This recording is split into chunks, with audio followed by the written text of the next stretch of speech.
Hello, and welcome to the Film Jerk Podcast. I am your host, Edward Havens. Welcome to our fifth part of our miniseries on Orion Pictures. We ended the last show on the start of what would become Orion's golden age. They would release several films that would remain indelible to film lovers more than 30 years later, as well as Mac and Me. Now, I've avoided talking about the behind-the-scenes machinations, but there was trouble afoot at the corporate boardroom. When things were bad for the company in 1985, one of the company's original investors became impatient with Orion's return on their 20% ownership investment, and Orion's board became worried that they could lose control of the company. Orion was able to talk that company into selling 75% of that 20% to Viacom International, who at the time had just purchased the cable channels Showtime and the Movie Channel, but was still itself a year away from being purchased by Sumner Redstone's National Amusements conglomerate. Later in 1986, Arthur Krim, one of Orion's co-founders, would bring in Metro Media, another media company who was now flush with cash after selling off all of its television stations to Rupert Murdoch to form what would become Fox Broadcasting, to help make sure Viacom didn't try to take over Orion in a hostile takeover. And in early 1987, National Amusements themselves would take a small stake in the company, which of course would grow when National Amusements bought Viacom.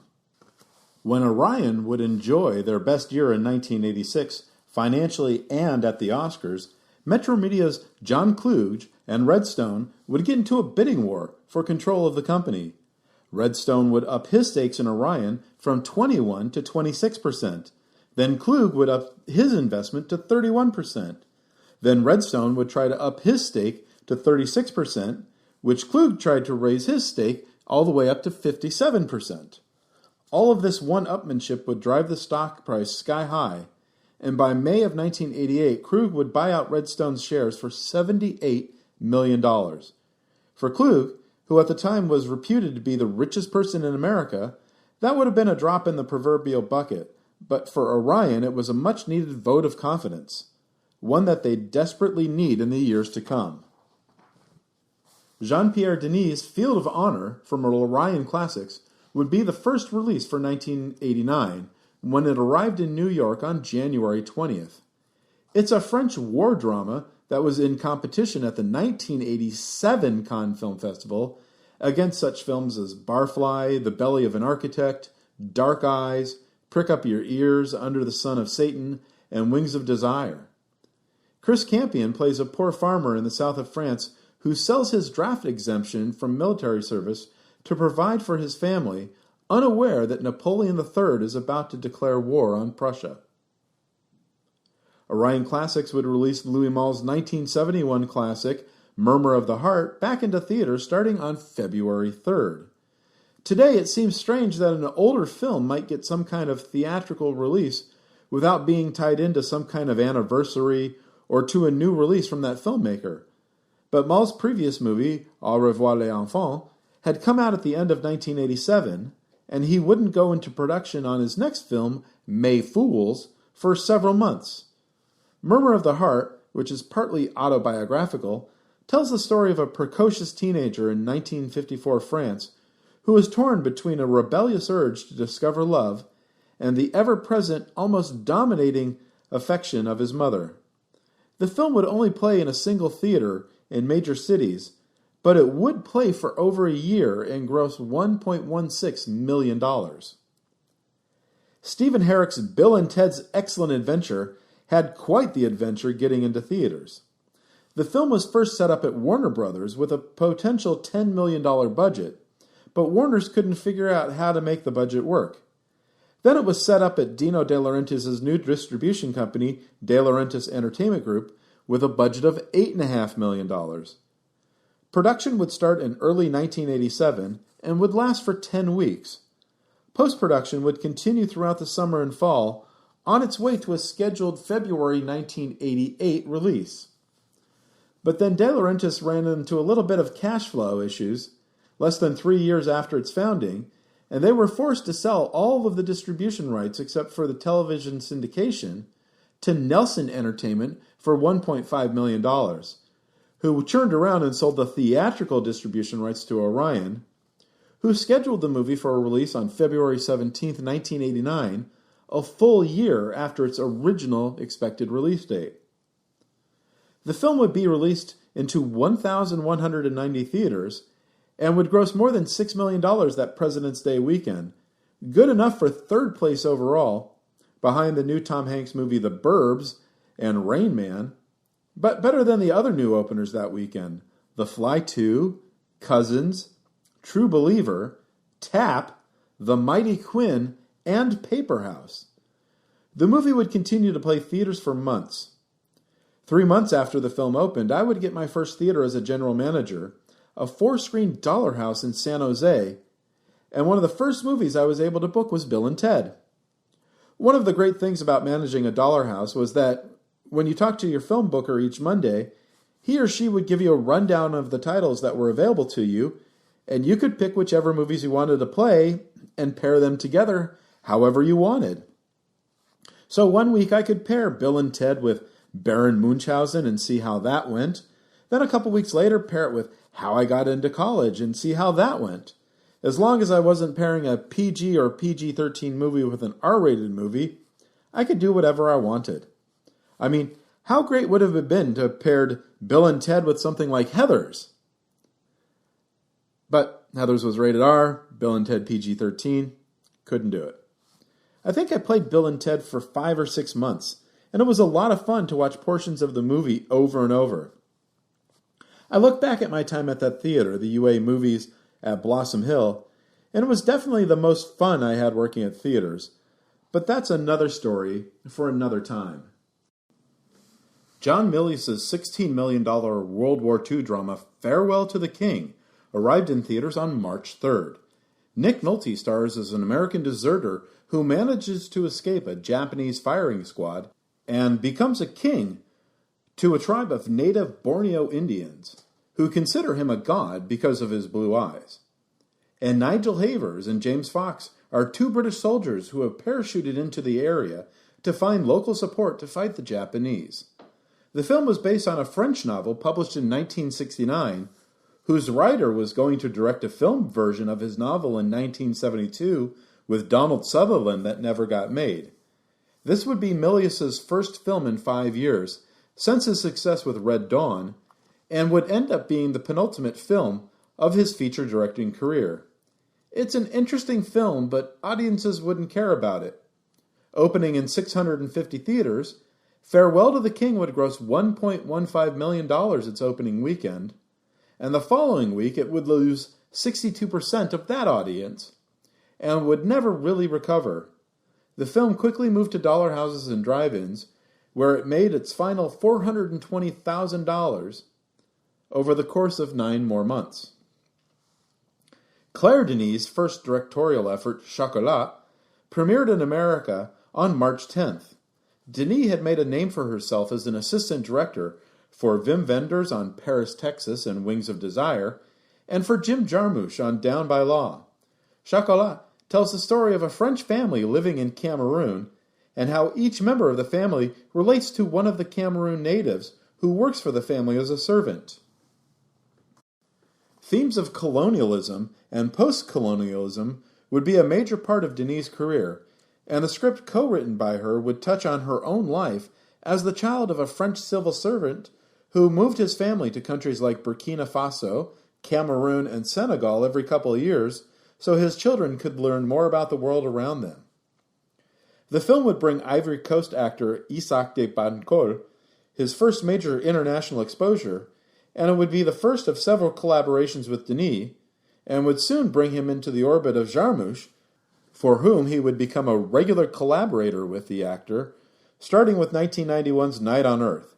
Chocolat would do fairly well in America, grossing more than $2.3 million in theaters after 5 months. Michel Deville's The Reader opened at the 68th Street Playhouse in New York City on April 21st. Not to be confused with the Stephen Daldry movie that would be released 2 decades later, this French-language movie would star Miu Miu as the woman who, inspired by the book she's reading called The Reader, the story of a woman who advertises her services as a reader of literature, who herself becomes a reader of literature to a series of clients, and finds her life starting to merge with the character from the book that inspired her, and her clients becoming the characters of the books that she reads to them. Whew. Now, here's a question you've probably never considered before, and will probably never consider again. What do you get when you write a third movie for the Cannonball Run cinematic universe and Burt Reynolds doesn't want to make it? Or Dom DeLuise, or Hal Needham, or pretty much anyone else involved in Cannonball Run or Cannonball Run 2? I guess that's more than one question, but the answer would be Jim Drake's Speed Zone, a race comedy that features zero thrills or laughs, which is shocking because the film features John Candy, Joe Flaherty, and Eugene Levy from SCTV, alongside Peter Boyle, Donna Dixon, Matt Feuer, Alyssa Milano, Tim Matheson, and the Smothers Brothers, the only time the two of them would ever appear in a movie together. Jamie Farr also appears as the Sheik, whom he played in the first two movies, which is the sole tenable connection between this and the other two films. There's also cameos from John Snyder, Brooke Shields, and Lee Van Cleef, but really, who wants a Cannonball Run movie that's not called Cannonball Run and is without Burt Reynolds or Dom DeLuise? And the answer to that is, of course, nobody. When the $18 million film opened on April 21st in 1,195 screens, it could only muster about $1.475 million in ticket sales. The film would lose more than 60% of that follow audience the following week, and the film would slowly make its way to a $3.07 million gross, spending more than 90% of its theatrical life at dollar houses and drive-ins. Lost Angels is a sad example of just how far a filmmaker can fall and how much further they could still fall.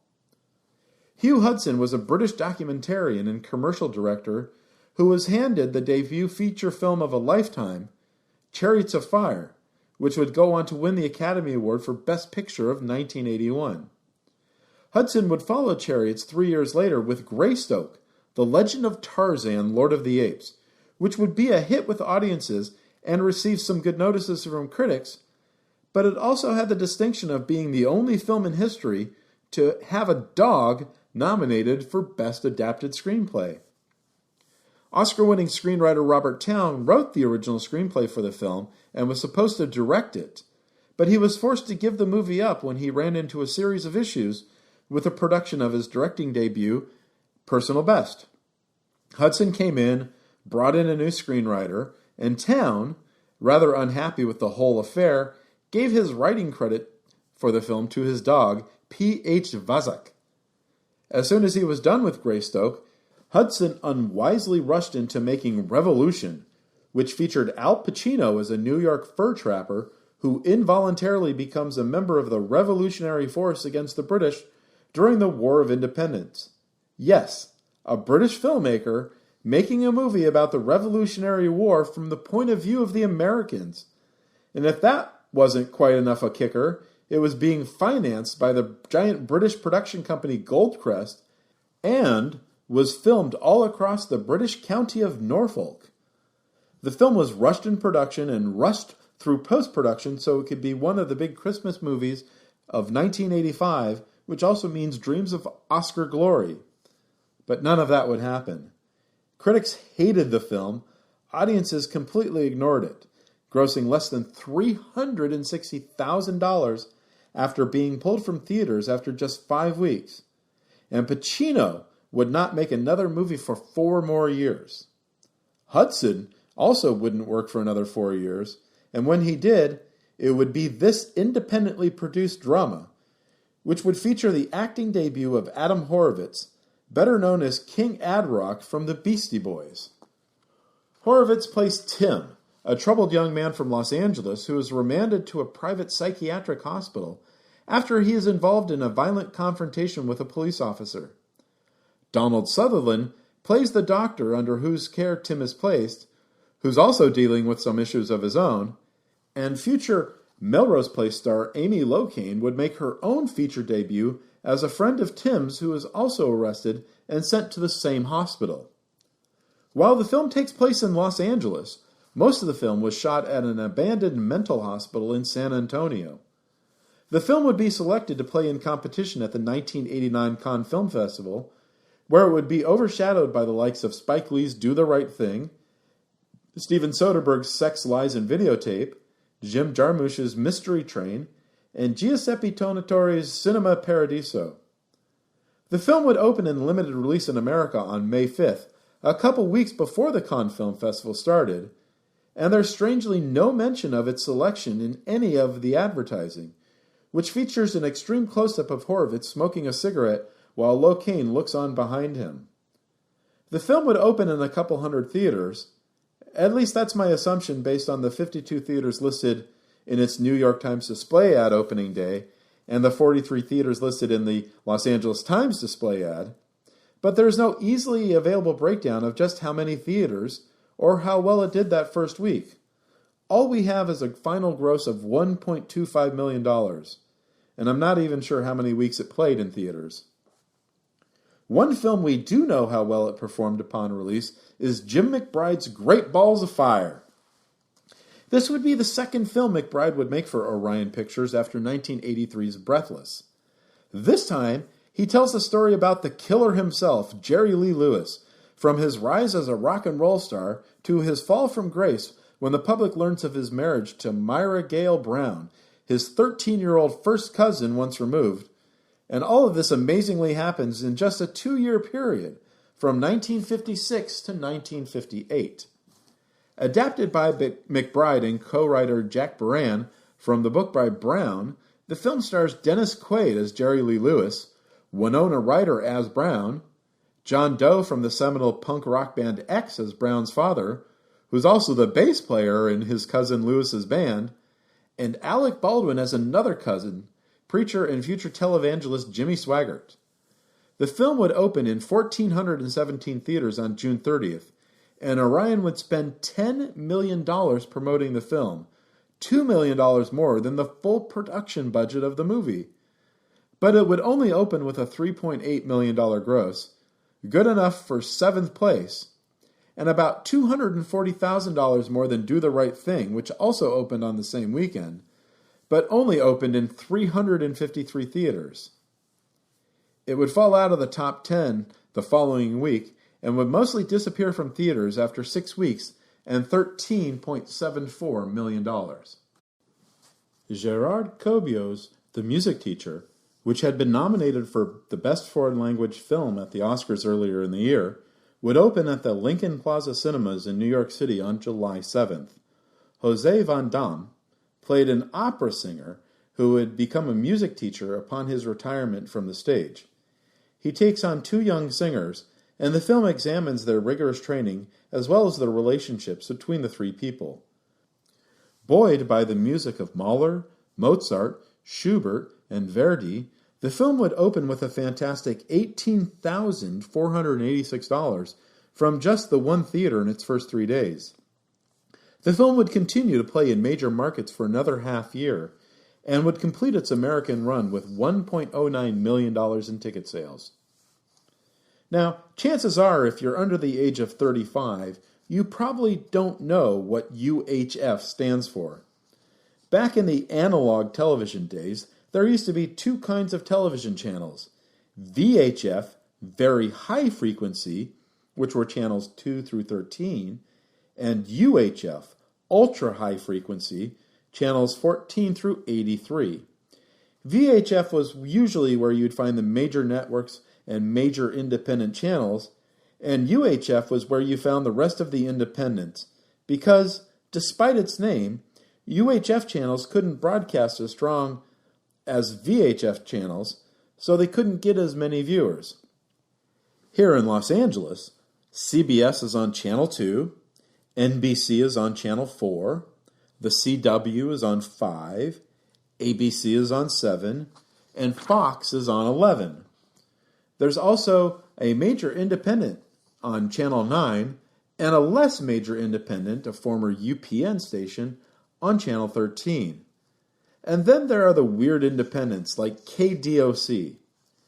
KDOC was channel 56, and it used to broadcast out of a dumpy little building a couple blocks from Disneyland. Their two biggest stars were Dr. Gene Scott, a televangelist who would later start the first 24-hour religious television network, the Faith Broadcasting Network, and Wally George, a conservative talk show host who called himself the father of combat TV. Wally George was a fucking nut job, but he was entertaining to watch. The channel would also show second-tier wrestling shows, roller derby matches, and basketball from the likes of UNLV, Loyola Marymount College, and the Western Athletic Conference. Now, this is a very long way to get to a point, I know. In 1989, when it was time for musical satirist Weird Al Yankovic to seg into movies, satirizing these off-brand channels with their weird block of programming would be right up Weird Al's alley. Along with his manager, Jay Levy, who would also direct the film, Weird Al would write a screenplay that would follow the Weird Al music video scenario fairly well. Put Al in a situation that looks exactly like what he's parodying, and then change one small thing about it to make it funny. For example, at the start of the movie, Weird Al is riffing on Raiders. He's dressed like Indiana Jones. He's in a temple that looks a lot like the one Indy goes to collect the Jovito idol. Except when he gets to the idol, it's a statue that bears an uncanny resemblance to an Academy Award. He pulls a bag of sand out of his jacket. He judges how much he expects the award to weigh. He pulls some sand out of the bag and wiggles his fingers around to start letting the sand fall out of his hand. And then he just shrugs, throws the whole bag of sand over his shoulder, and just grabs the award. Nothing happens for a quick moment, and then the temple starts to crumble around him. There's a quick visual gag as Weird Al runs out of the temple, and then he encounters that big boulder, which keeps chasing him and chasing him and chasing him across the Sahara, through what might be rural France, until the boulder catches him on the streets of Los Angeles. I've left out describing several other gags that are in just this one sequence, but the whole damn film is just a joy to watch. My favorite character outside of Weird Al's station manager is Michael Richards, who plays the challenged janitor turned popular children's show host Stanley Spadowski, whose idea of a reward for the good kids in the audience is to drink from a fully blasting fire hose. Listen, let's get one thing straight. Guns don't kill people. I do. Channel 62 has the lowest ratings in the history of television. What they need is a new station manager. No, not him. Forget it. No way. A man of action. A man of courage. A man of vision. What's your name? Billy. Billy what? What they get is a man so desperate, he'll put anyone on the air. Hey, Stanley. Yeah, George? How'd you like your own TV show? Okay. You get the drink from the fire hose! Okay, ready? Open wide! He's Conan, the librarian. Today we're teaching poodles how to fly. We beat up the networks. George Newman. He starts where the others stop. We're the #1 station in town.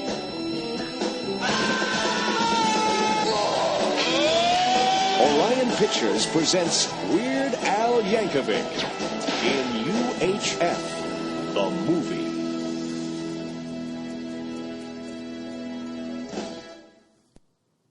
It's good, silly fun, fully hitting its targets more often than missing, but audiences would practically ignore it. When it opened on July 21st, it would have the highest grossing opening of the new movies that weekend, but the problem is that would only be good for 11th place, with $2.25 million from 1,295 theaters. It would open behind Lethal Weapon 2, Batman, When Harry Met Sally, Honey, I Shrunk the Kids, License to Kill, yet another re-release of Peter Pan, Dead Poet Society, Indiana Jones and the Last Crusade, Ghostbusters 2, and Weekend at Bernie's. That last one's a particular sting, as it's not even half as funny as UHF, and it would be in its third week of release at this point. UHF would be gone from most theaters by the end of the fourth week, and $5.8 million in the bank. I picked up the booking from one of my full-price competitors down the street, either the AMC Oak Ridge 6 or the Century Cinedome 5, after that fourth week, and I would end up playing it for another 4 months, often as the B title in a double feature with a more popular movie. But people who came to see the other movie and stayed for UHF, because why wouldn't someone stay to see both movies of a double feature that they paid $1.50 to see? They'd often love UHF more than that other film. I even elevated it to A title in a double feature when I was able to pair it with Yahoo Serious' Seriously Stupid, but somewhat endearing Young Einstein. That double feature lasted 6 weeks and proved quite popular. But we were on a lot of drugs in the late 80s. And speaking of a lot of drugs, David Greenwalt and Aaron Russo's Rude Awakening would hit theaters on August 16th.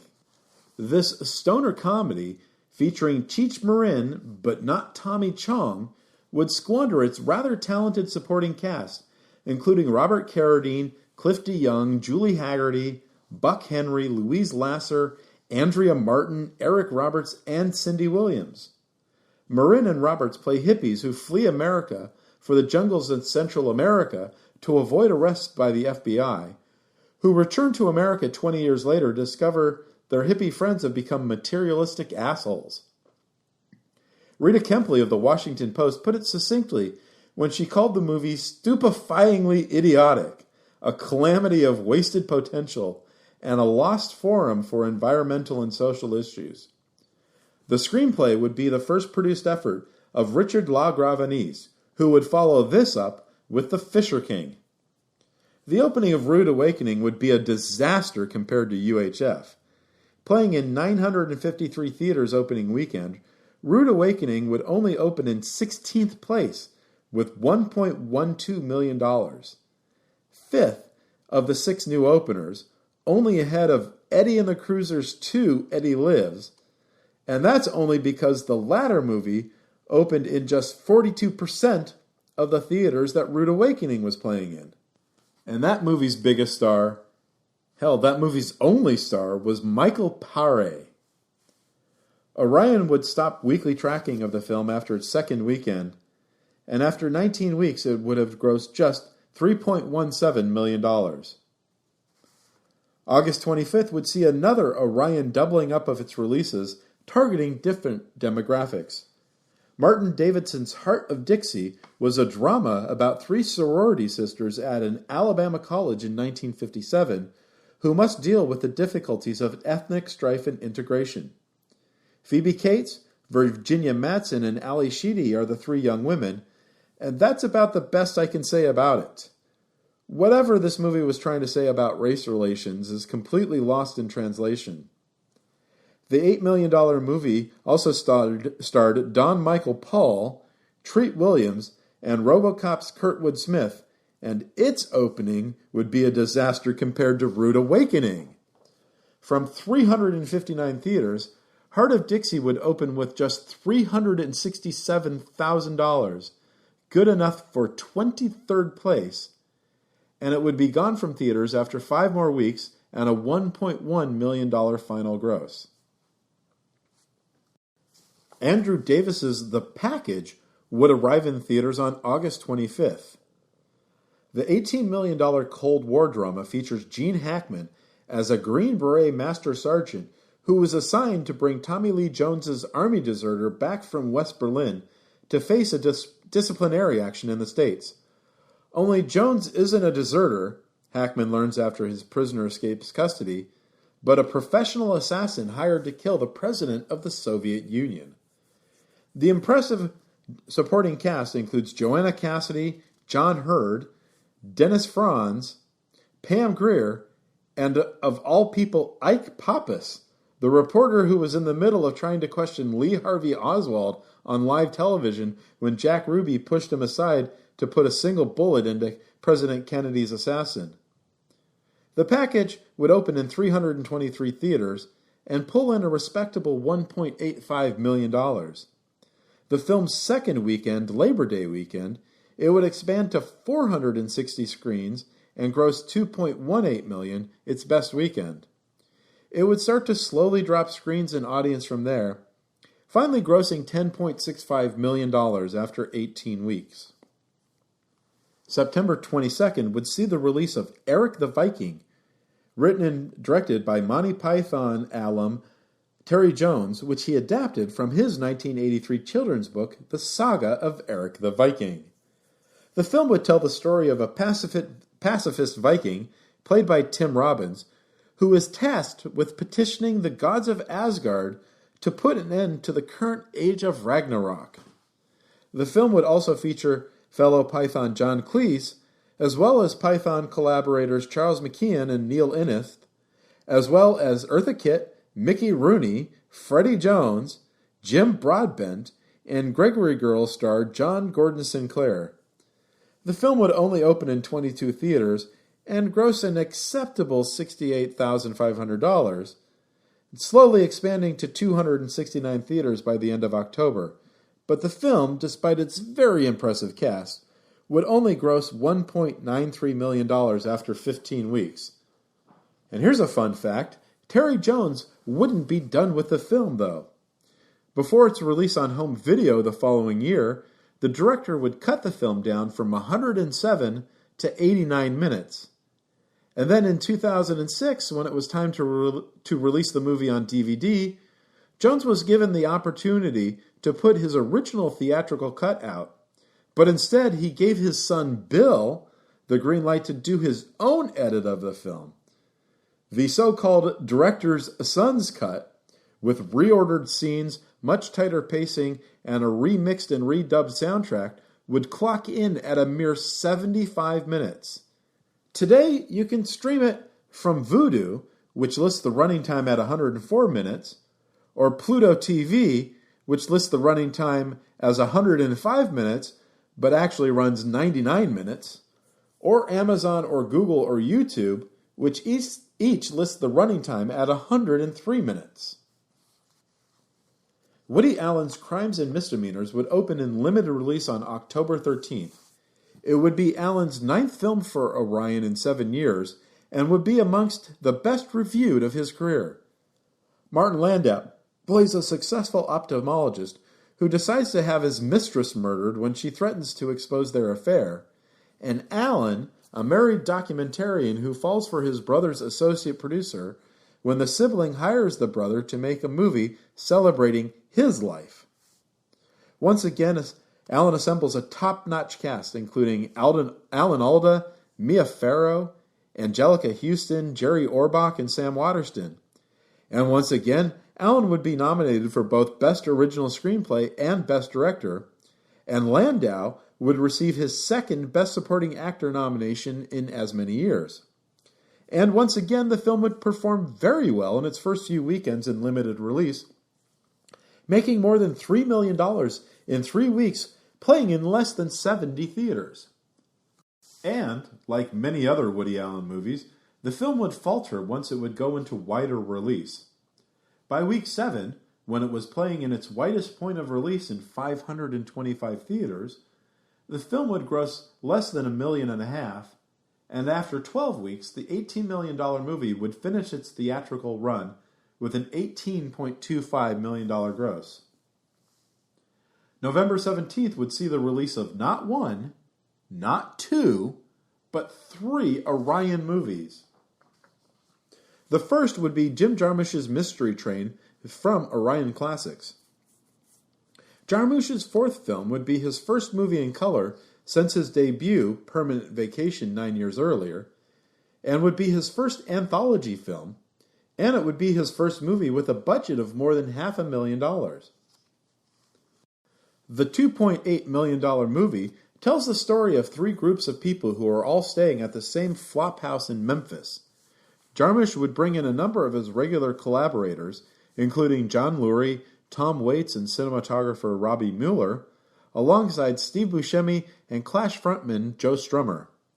The film would perform well in its first weeks at the Cinema Studio in New York City, but would stall out with $1.54 million after 12 weeks in only a handful of theaters nationwide. The second November 17th release, one of two from Orion proper, was John Hancock's Prancer. Christmas movies are a tricky tightrope to walk, and Prancer does about as good a job as possible. A fully mustachioed but not quite fully long-haired Sam Elliott plays the widowed father of a young girl who thinks she's befriended one of Santa's reindeers. It's a cute little movie, one that refreshingly allows its young female protagonist to figure things out for herself. The film also stars Cloris Leachman, Michael Constantine, and Abe Vigoda, and also features early performances from young Jesse Bradford, Johnny Galecki, and Jurassic Park's Ariana Richards. Opening in 1,713 theaters, Prancer would open with $2.9 million.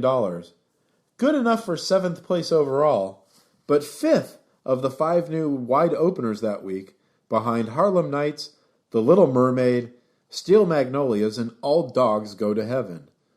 The film would leave theaters just after the first of the new year with $18.6 million in ticket sales. And then there's Valmont. Orion had very high hopes for this movie. Czech director Milos Forman's previous movie for Orion, Amadeus, had won the company its first Academy Award for Best Picture. Like Amadeus, Valmont was a sumptuous and lush drama that took place in 18th century Europe. Like Amadeus, the story was fueled by jealousy. Like Amadeus, Jeffrey Jones played a small but pivotal role alongside a wealth of up-and-coming actors who had not broken out just yet, including Colin Firth, Annette Bening, Meg Tilly, and Fairuza Balk. And like Amadeus, Orion would give Valmont an extremely careful platform release. But there was just one small problem. Valmont was the second of 2 adaptations based on Les Liaisons Dangereuses, with the previous adaptation, Dangerous Liaisons, having opened a full year earlier and winning multiple Oscars. That production was an adaptation of a recent successful Broadway and West End theatrical adaptation of the 1782 French novel, while this was a more faithful adaptation of the original novel. And that production had Glenn Close and John Malkovich and Michelle Pfeiffer. Bening would still be a year away from her small breakout role in Mike Nichols's Postcards from the Edge, which would bring her to the attention of Warren Beatty for the lead role in Bugsy, which would bring her worldwide fame both as an actress and as the woman who finally got Warren Beatty to settle down and become a family man. Colin Firth would not find worldwide fame for several more years, starring in movies like The English Patient, Shakespeare in Love, and especially Bridget Jones's Diary. The $33 million period piece would open in 7 theaters in New York City and Los Angeles and do a robust $96,000 between them, but it would quickly stall out, never playing in more than 40 theaters. And Orion would stop tracking the film after 7 weeks and $1.13 million in the till. Susan Seidelman's She-Devil would open on December 8th. This would be her 3rd film for Orion Pictures in the course of 5 years, and would be her biggest production to date. The $16 to $25 million comedy, depending on which source you believe, would be Roseanne Barr's first movie, having become a star the previous year thanks to the breakout of her eponymously titled ABC sitcom. The production of She-Devil would be shoehorned in during her spring hiatus between shooting the 1st and 2nd seasons of the show. Roseanne would play Ruth, a dumpy housewife who plots to get her revenge on a glamorous, best-selling romance novelist, Mary Fisher, when Ruth's husband leaves their family for the writer. And as much as I am a fan of Meryl Streep, who plays the romance novelist, I've never given this movie a chance because I have never been able to tolerate Roseanne Barr or her whiny, annoying shtick. If you love She-Devil, fantastic. I'm glad you enjoy it. But not enough of her fans, or Streep's, would help make the movie much of a success. Opening in 1,403 theaters, the film would gross $3.5 million, and it would nosedive from there. By the end of the year, after 4 weeks, the film barely grossed $10.5 million. but would become a staple of the Dollar House circuit, where it would continue to play for almost a year, finally tallying $15.35 million when all was said and done. Orion Classics would end their year with Bruno Nuytten's Camille Claudel, which opened at the Paris Theater in New York City on December 22nd. He had been a successful cinematographer in the French film industry for 20 years, and he'd be making his feature directorial debut with this biography about the titular sculpture and her relationship with sculptor Auguste Rodin. Isabelle Adjani would play Claudel, and Gerard Depardieu Rodin. Adjani, who was nominated for an Academy Award for her role here, becoming the first French actress to be nominated twice for a foreign language film, would also produce the film, and it would be she who would hire the director nearly a decade after the pair had ended a long-term relationship that had produced a son. The pairing worked, and the nearly 3-hour film would become a smash in its home country, selling more than 2.7 million tickets in the country, including more than 750,000 just in Paris. It wouldn't be that successful in America, but it would gross more than $3.3 million during its 7-month run in the States. Orion Pictures and Orion Classics released 21 films in 1989 between them. Amongst the major distributors, that combined $143.75 million gross of those films would put Orion dead last in terms of market share, and would be more than 45% off the pace of their releases the previous year.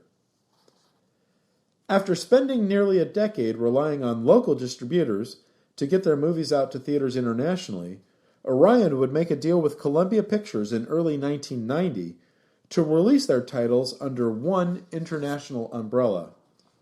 Orion would get a cash infusion of $175 million, and Columbia would not only get foreign distribution rights to all Orion movies produced over the next 6 years, it would also get the international home video rights to Orion's next 50 movies and international rights to some of the television shows that Orion was producing. That would be a blessing and a curse for both companies, for 1990 would be an even worse year for Orion. Films like Miami Blues with Alec Baldwin, Cadillac Man with Robin Williams and Tim Robbins, Navy SEALs with Michael Biehn and Charlie Sheen, and Dennis Hopper's The Hot Spot with Don Johnson and Virginia Madsen would underperform compared to their expectations. RoboCop 2 and Mermaids with Cher and Winona Ryder would at least gross more than their production budgets, but not enough to actually be profitable. The only bright spot of the year would be the payoff to their long-term investment in Kevin Costner. Costner wanted to make his directing debut with a Western about a Civil War veteran who ends up living with a tribe of Lakota Indians. It's going to be more than 2.5 hours long, Costner warned the Orion bosses in advance, and be mostly in the Lakota language. Oh, and it's going to cost about $16 million because it's a period piece that needs to be shot in remote locations in order to capture the West of 1864 as best as possible. Orion's response? Yeah, cool, here's $22 million. See you soon! And despite the spotty record of Westerns in theaters pretty much since the early 70s, the film being 3 hours long and being subtitled for most of that running time, the film would be a smash hit right out of the gate. Opening in 14 theaters on November 9th, 1990, the film would gross just under $600,000. For a per-screen average of nearly $43,000, that would be amongst the best of the entire year. The film would finally expand into wide release for Thanksgiving weekend. And while the film would never be the #1 film in the nation any week it was playing in theaters, it would continue to play to packed houses for several months. Orion should have entered 1991 with their heads held high. Dances with Wolves was doing gangbusters at the box office, and their Valentine's Day weekend counter-programming film, did unexpectedly disturbing amount of business its opening weekend. You spook easily, Sterling? Not yet, sir. He's past the others. The last cell. I'll be watching. You'll do fine. A killer is on the loose. Keeps them alive for 3 days. Then he shoots them, skins them, and dumps them. A rookie FBI agent is on his trail. He's got real physical strength, cautious, precise, and he's never impulsive. He'll never stop. But in order to track him down, she'll have to match wits. I'll help you catch him, Clary. Believe me, you don't want Hannibal Lecter inside your head. With the darkest of all minds. Just do your job, but never forget what he is. But he's a monster. Pure psychopath. So rare to capture one alive. So close to the way you're going to catch him. Do you realize that? Oh, Clarice, your problem is you need to get more fun out of life. You told me you don't spook easily. You call this easy, sir? Lecter's missing an arm. Man's a raving maniac. Who knows what he'll do?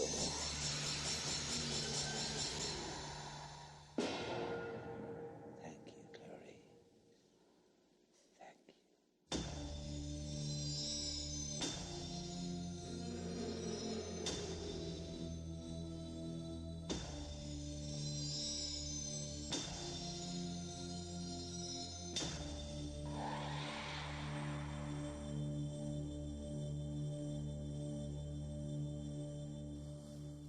Jonathan Demme's adaptation of the Thomas Harris novel was not expected to be a blockbuster. In fact, it almost didn't happen at all. When the novel came out in 1988, Orion teamed up with Gene Hackman, who was going to make the movie his debut as director, as well as star as Jack Crawford.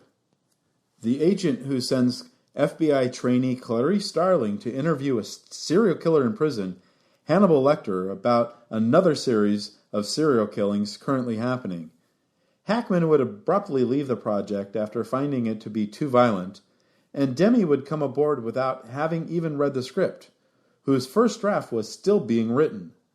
Orion would have to negotiate the rights to use Hannibal Lecter from Dino De Laurentiis due to De Laurentiis' owning the movie rights to the character thanks to Michael Mann's 1986 film Manhunter, where the character first appeared. De Laurentiis would be in a charitable mood, allowing Demme to use the character for free, since Manhunter was a major box office disappointment and Lecter being such a small part of the new movie. Demme originally wanted Sean Connery for the role of Lecter and would bring Hopkins aboard after also considering Daniel Day-Lewis, Robert De Niro, Dustin Hoffman, Derek Jacobi, and Al Pacino, but not, strangely enough, Brian Cox, who played Lecter in Manhunter 5 years earlier, and whose performance would become the template for how Hopkins would play the role. For Clarice, Demme first approached his Married to the Mop star Michelle Pfeiffer, who had issues with the violence, as did his second choice Meg Ryan. Laura Dern was strongly considered, but Orion didn't think that she would be a bankable choice, and thus the role went to Jodie Foster. Silence of the Lambs would open to number 1 on February 15th, grossing nearly $1 million more than the expected number 1 film, Julia Roberts in Sleeping with the Enemy. In fact, Orion would have 2 films in the top 5 that weekend, Dances with Wolves and Silence of the Lambs. The 2 films were released 11 weeks apart, which was and still is the shortest amount of time between releases of consecutive Best Picture winners. And Silence would play nearly 8 months in theaters, grossing $131 million. Not quite as much as Wolves' $184 million, but each of them individually were still far better than the entire release slate of Orion in 1989. But all that success would not help Orion look like a strong company. At the 63rd Annual Academy Awards show, held on March 25th at the Shrine Auditorium in Los Angeles, host Billy Crystal couldn't help but give the company a little bit of ribbing in his opening monologue. a lot of the nominated pictures have interrelated themes. Now, follow me on this one, will you? Okay. You have Goodfellas, Godfather 3. The movie's about guys who kill people. And Ghost was about a guy who gets killed. And then there were the serious illness group. You had Reversal of Fortune, about a woman in a coma. Awakenings, about a man in a coma. And Dances with Wolves, released by Orion, a studio in a coma. So, you have all of those. Whoa, I made it, too. NEM, I made it all the way through that joke. And he wouldn't necessarily be wrong, for even with the success of Dances with Wolves and The Silence of the Lambs, the company was still deeply in debt and losing the patience of its investors. Orion proper would only have enough to release 6 movies in 1991. Some movies, like sequels Bill and Ted's Bogus Journey and FX2, would do decent business but would not be profitable, while other movies, like Woody Allen's black and white German expressionist homage, Shadows and Fog, could barely cover the cost of prints and advertising. Amongst the most embarrassing movies to come out of Orion during this period would be Bill Fishman's Car 54, Where Are You?, based on an early 1960s Fred Gwynne television comedy, which would be produced as a musical comedy in 1990, but not get released until January 1994 with all of the musical numbers removed. Where Orion ultimately failed was trying to go too big too quickly, trying to get into the lucrative syndicated game show market with recycled shows like the New Hollywood Squares and High Rollers. It also didn't help that they ran up their debt to over $500 million in a few short years, and the hits had become few and far between. The game shows didn't do very well, and the television unit was shut down soon thereafter. The interest on their debt was so high, they needed to start selling off movie projects to stay in business. One big movie that they had to sell off while still in production was Barry Sonnenfeld's adaptation of The Addams Family, which was sold to Paramount Pictures for $22 million, less than the $30 million Orion had put into the movie, since Orion had already sold off the international rights to Columbia as part of that $175 million deal in 1990, and Paramount would only be getting the U.S. rights. The film, incidentally, would go on to make $113.5 million in the United States after it was released in November of 1991. In April of 1991, John Klug of Metromedia, who still owned most of the company after that stock bidding war with Sumner Redstone a few years earlier, had removed Orion's 2 remaining founding executives, including Arthur J. Krim, and tasked younger executives inside the company to turn the studio around, which is damn hard to do when you've already sold off some of your highest potential projects. By the end of the year, Orion would only have one more minor hit, Jodie Foster's directorial debut, Little Man Tate, and their debt would increase to nearly $700 million, and the company would file for Chapter 11 in the hopes of reorganizing. One immediate reaction to the bankruptcy proceedings would be the departure of the heads of Orion Classics, Tom Bernard, Michael Barker, and Marcy Bloom, who would set up shop down the street from Orion at Sony Pictures at the invitation of former Orion executive Mike Medavoy, who was then running the studio's TriStar label. The trio would create Sony Pictures Classics, which is still running strong today with Bernard and Barker still at the helm 28 years later. Also in December of 1991, John Klug would start talking with Robert Shea at New Line Cinemas about taking over Orion, and the two companies would come to an agreement in February 1992, just as Silence of the Lambs would be nominated for 7 Academy Awards. At the 64th Academy Awards, Billy Crystal would once again take a poke at the company in his opening monologue. And business was great despite the terrible recession that's hit everybody. Take a great studio like Orion. A few years back, Orion released Platoon. It wins Best Picture. Amadeus, Best Picture. Last year they released Dances with Wolves. It wins Best Picture. And this year, Silence of the Lambs, nominated for Best Picture. And they can't afford to have another hit. But there's good news and bad news. The good news is Orion was just purchased, and the bad news is it was bought by the House of Representatives. The first movie is a sequel to Backdraft. It's called Overdraft. And, talk about other people's money. In 1989 and 1990, Orion would release 14 films each year. In 1991, that number would be halved to 7. In 1992, that would drop to just 3. One of those movies, Love Field, would net Michelle Pfeiffer her third and, to date, final Oscar nomination, but its $1 million box office gross would not help refill the coffers.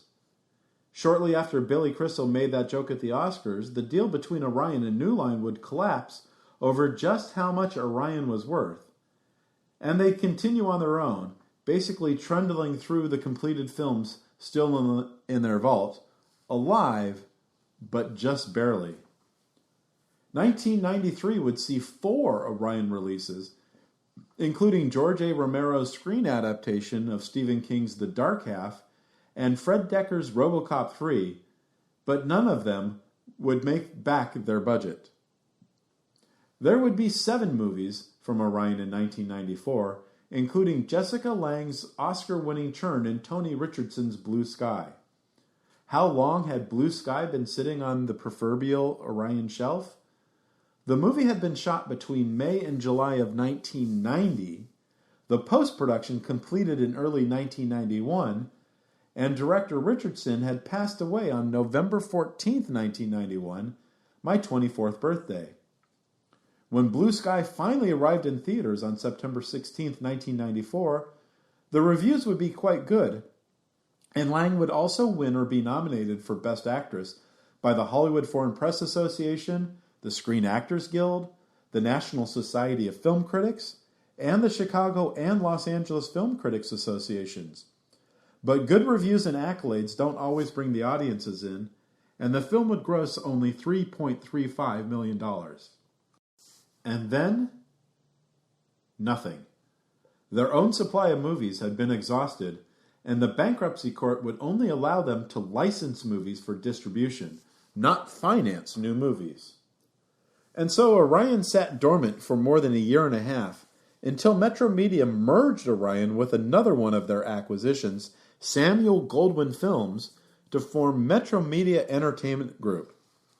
Orion would be a distributor in name only, hiring themselves out to companies like Live Entertainment to get their otherwise direct-to-video titles like The Substitute and Original Gangsters into theaters.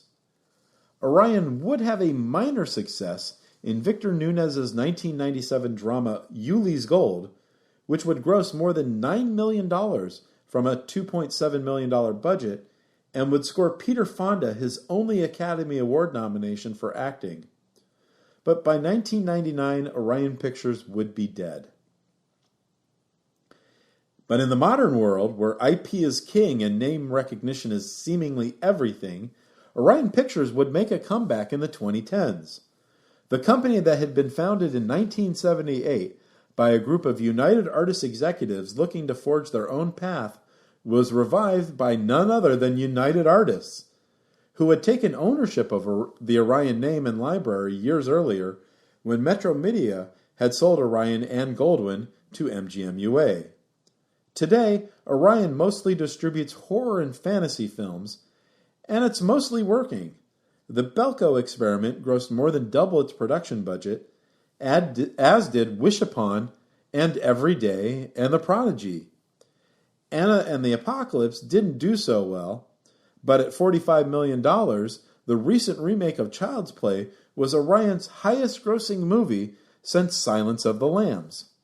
And already in 2020, their Gretel and Hansel would gross more than quadruple its $5 million production budget, and they have Bill and Ted Face the Music coming to theaters soon. In Orion's first 12 years, they would have 6 films nominated for Best Picture, and 4 of those would win. They would rack up 8 Best Director nominations with 4 wins, 7 Best Actor nominations with 2 wins, 3 Best Actress nominations with 2 wins, 8 Supporting Actor nominations with 2 wins, 3 Supporting Actress nominations with 1 win, and 15 nominations for screenplay, with 4 wins. Because of the various distribution deals made over the years, the rights for Orion Pictures are all over the place.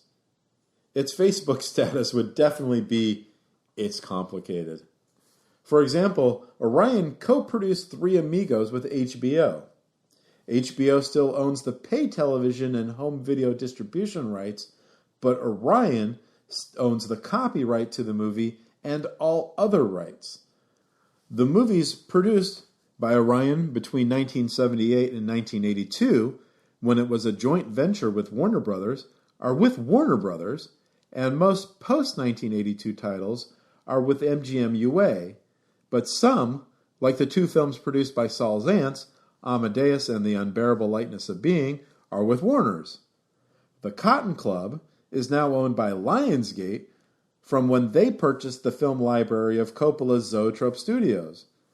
And the movies that were produced by Hemdale and distributed by Orion, like Hoosiers, Platoon, and The Terminator, are now with MGM when they bought the Polygram Film Library during their bankruptcy, which itself had purchased the Hemdale Film Library when that company went bankrupt.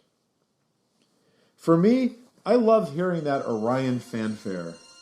It reminds me of a better time, when businessmen who cared about the movie business were the ones deciding which movies got made. They didn't always hit, but the 10-year period between 1979 and 1988 was amongst the best 10 years any film company would ever have. And that ends our series on Orion Pictures. Thank you for listening. Our next episode will take a look at the films of the summer of 1986, which was an important, life-changing summer for 18-year-old me. We'll talk about that more on the show, but some of the movies we'll be covering include Aliens, Back to School, Big Trouble in Little China, Cobra, Ferris Bueller's Day Off, The Fly, Friday the 13th Part 6, Howard the Duck, Invaders from Mars, Karate Kid 2, Labyrinth, Legal Eagles, The Manhattan Project, Mona Lisa, Poltergeist 2, Raw Deal, Ruthless People, She's Gotta Have It, Short Circuit, Space Camp, Stand By Me, Sweet Liberty, and Top Gun. That's an interesting lineup. The Film Jerk podcast has been written, narrated, and edited by Edward Havens. As we are an independent podcast without sponsors or a network of websites to help promote the show, we rely on word of mouth to get the word out about the show. Please help get the word out. Please post about the Film Jerk podcast on your socials. Please rate and review the show on your favorite podcast source. Good ratings and reviews help get the podcast higher rankings, which help get the show get seen by more potential listeners. And as always, I look forward to your comments about the show. You can leave me a note on this podcast's page at filmjerk.com, or you can leave me a message on my Twitter feeds at Edward A. Havens or at FilmJerk. The Film Jerk podcast has been a production of Idiosyncratic Entertainment. Thank you again. Good night. It's only talk. Arguments, agreements, advice, answers, articulate announcements.